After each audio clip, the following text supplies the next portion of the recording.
And meanwhile, we have to say this really at the top of every single show. I know. The mass murder campaign is continuing in Gaza. Israel, as we're recording this, has killed the official toll is about 80 Palestinians in about 48 hours.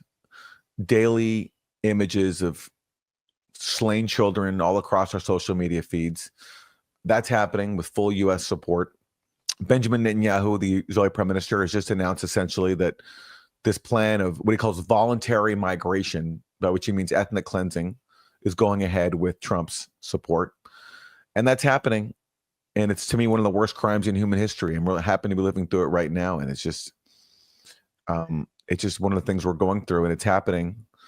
And our media continues to do a horrible job of covering it. They're actually covering up for it rather than covering it. Right. You'd have no idea that these things were going on right now. You would just have the idea that there's a controversy over a signal chat. It's really disgusting. And, you know, another thing that happened that I think is worth mentioning, because it's just so disgusting and it's unbelievable that people are still defending what Israel's doing. But basically, these Palestinian Red Crescent Society members who are first responders, they were discovered, excuse me, they were discovered in a mass grave. They had been executed, and they were bound. Their hands were in handcuffs. And this is the type of stuff that is so unexcusable and so not part of any justifiable war. Now we know this isn't a war. This is a genocide. But even just to be like to grant people the defense that they usually make, there is no defense. And meanwhile, the UN World Food Program has warned that Gaza's bakeries are going to stop working tomorrow, Tuesday, because of a shortage of flour, which Israel has prevented from coming into Gaza, along with every other basic necessity for life.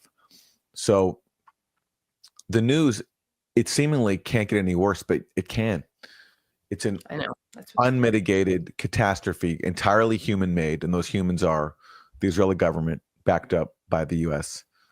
And it's just happening. And we don't have very many clips about it today on today's show, because this is now just considered normal. That this genocide is being completely normalized by our media. Yeah, it is. It's such a. I mean, it's just the media is so derelict on this. And you know, Mark Perlmutter, who's a doctor who we played a clip of last week, he really, I mean, he's says the media is guilty of whitewashing this. And he gets to see the fallout of that in the form of exploded bodies. And, you know, somebody watching this might say, okay, fine. Well, what about Hamas? Why are they still holding on to the remaining hostages, the remaining captives? You know what I say personally? I think they should let them go. That's my personal opinion. I don't know what Hamas is doing at this point, but we don't control Hamas. We're funding the Israeli military as it's carrying out indiscriminate bombings of innocent people and blockading an entire civilian population. That's what we control. We don't control Hamas.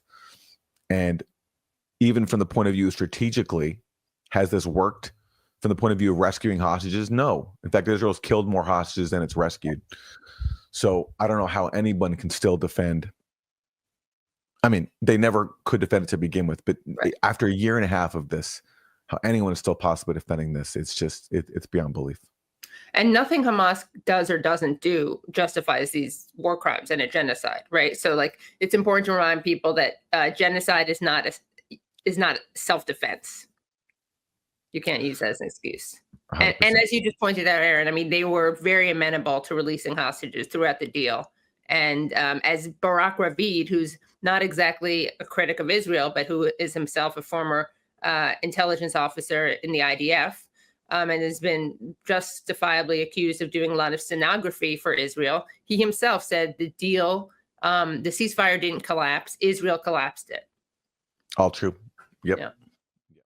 Hey, thank you so much for watching the video. Please like, please comment, please share, please subscribe to Risky Edges and turn on bell notifications. Please support independent media. Thank you.